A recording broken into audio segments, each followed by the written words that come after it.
पिता परमात्मा पूर्ण ब्रह्म सारी सृष्टि के रचनहार कबीर देव, कबीर साहब, कबीर परमेश्वर,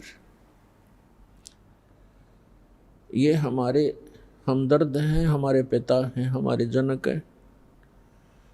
चींटी से लेकर हाथी के, रंक से लेकर राजा के,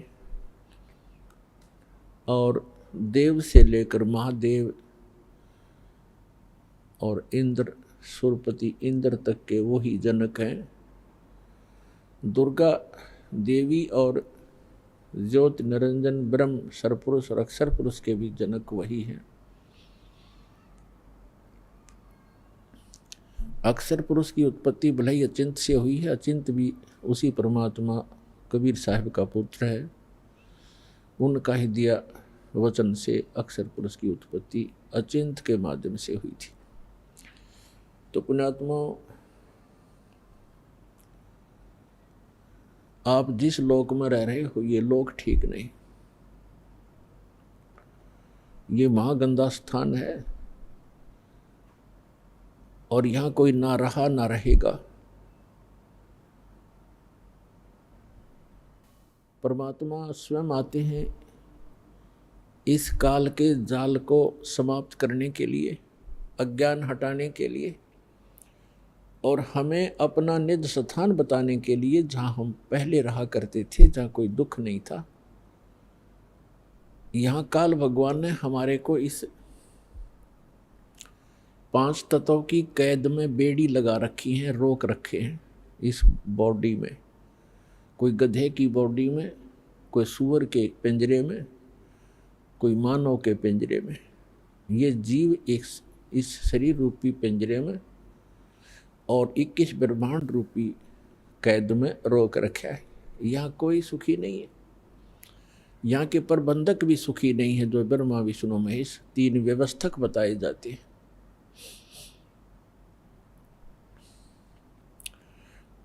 और हम जिस लोक में रह रहे हैं ये काल भगवान का लोक है। काल से अंडरस्टूड है कि वो क्या चीज है, क्या वस्तु है। ये काल नाम ही अपने आप को डिफाइन करता है। श्रीमद् भगवत गीता अध्याय नंबर 11 के श्लोक नंबर 32 में श्रीमद् भगवत गीता का ज्ञान देते समय यही काल श्री कृष्ण जी में प्रवेश करके बोल रहा है कि मैं काल हूं अर्जुन, और सभी को खाने के लिए अब प्रवृत्त हुआ हूं, सबका नाश करने के लिए। गीता अध्याय नंबर 11 के श्लोक 21 में अर्जुन कह रहा है कि हे भगवान, आप तो ऋषियों को भी खा रहे हो, आप तो सिद्धों को भी खा रहे हो, जो वेद मंत्रों से आपकी स्तुति भी कर रहे हैं, आप उनको भी नहीं बख्श रहे हो। कोई आपकी जाड़ों में लटक रहे हैं, कोई आपके मुंह में प्रवेश कर रहे हैं। तब इसने कहा कि मैं काल हूं भाई, मैं सबको खाने के लिए अब प्रवृत्त हुआ हूं। तो पुण्यात्माओं, श्री कृष्ण जी काल नहीं थे। उन्होंने पहले कभी अपने आप को काल नहीं कहा, उसके बाद कभी काल नहीं कहा। और ये कहना कि मैं अब प्रवृत्त हुआ हूं, श्री कृष्ण तो पहले वहां विद्यमान थे। इसका नाम काल है। परमात्मा ने आकर बताया है, जो सबके पिता हैं, सबके जनक हैं, कि इस काल को 1 लाख मानव शरीरधारी प्राणी नित्य खाने पड़ते हैं। उसके लिए ये सब अपनी व्यवस्था करवा रहा है अपने तीनों पुत्रों से। रजगुण युक्त ब्रह्मा जी को कर रखा है, सतगुण युक्त विष्णु जी को, और तमगुण युक्त श्री शिव जी को, शंकर जी को। इन तीनों से ही ये सब व्यवस्था अपनी करवा रहा है। ब्रह्मा जी से निकल रही तरंगों, उसके अंदर से निकल रही उस वासना से हम सभी जीव प्रभावित होते हैं और संतान उत्पत्ति करते ही करते हैं। विष्णु अंदर से निकल रही सतोगुण की तरंगों, उसके अंदर वो वासना निकलती है जिससे हम प्रभावित होकर के यहाँ एक दूसरे के साथ मोह के अंदर, ममता के अंदर ग्रस्त रहते हैं। हमारे बस की बात नहीं कि हम यहाँ से ये मोह हटा सकें। परमेश्वर कबीर जी ने आकर ही बताया हमारे को कि जैसे तीसरा जो भगवान है श्री तमोगुण युक्त शंकर जी की, आप कार्यशैली से परिचित हैं कि वो संहार करते हैं। किस लिए करते हैं? जब पैदा हुए हैं तो मारने की क्या आवश्यकता है?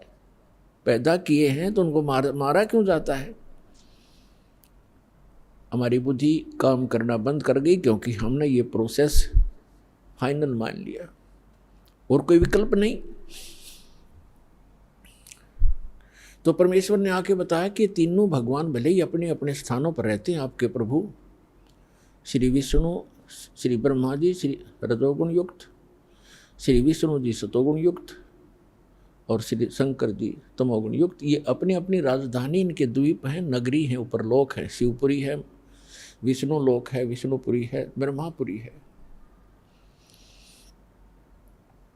ये वहाँ रहते हैं, लेकिन उनकी जो गुण की, उनके अंदर से निकल रहे गुणों की, जो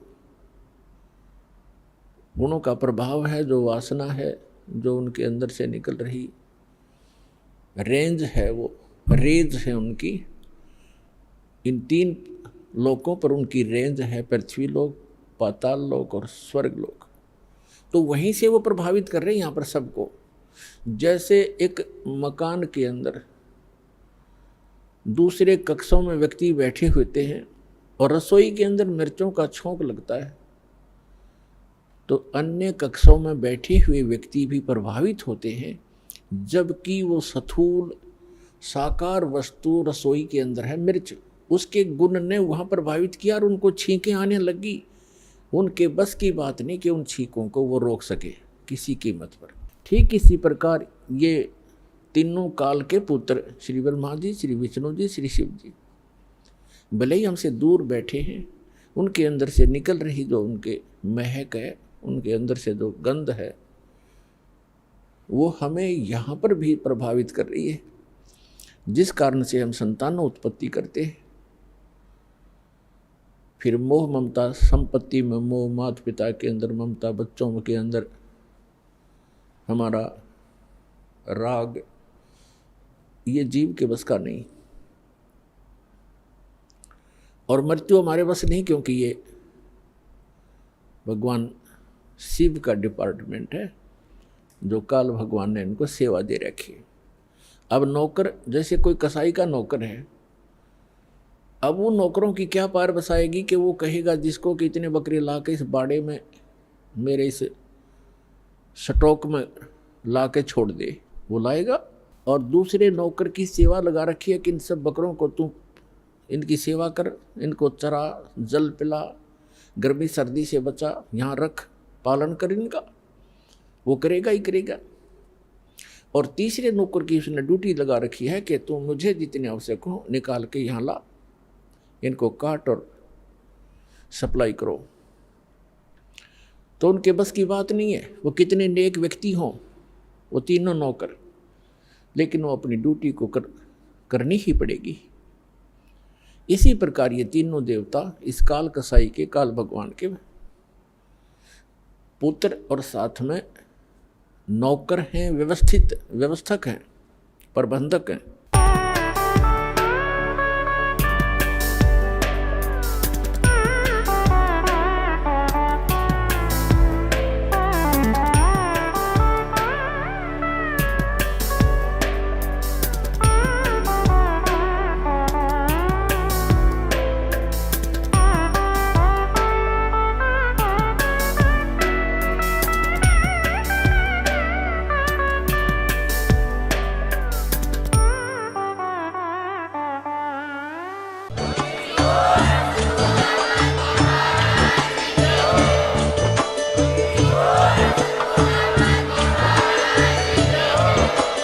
आप सुन रहे थे जगत गुरु तत्वदर्शी संत रामपाल जी महाराज जी के मंगल प्रवचन। अधिक जानकारी के लिए विजिट कीजिए हमारी वेबसाइट www.jagatgururampalji.org। संत रामपाल जी महाराज जी के शुभ आशीर्वाद से पूरे विश्व भर में 500 से भी ज्यादा नाम दीक्षा केंद्र हैं, जिन पर संत रामपाल जी महाराज जी द्वारा ऑनलाइन निशुल्क नाम दीक्षा दी जा रही है। अपने नजदीकी नाम दीक्षा केंद्र का पता करने के लिए संपर्क करें 8222880541।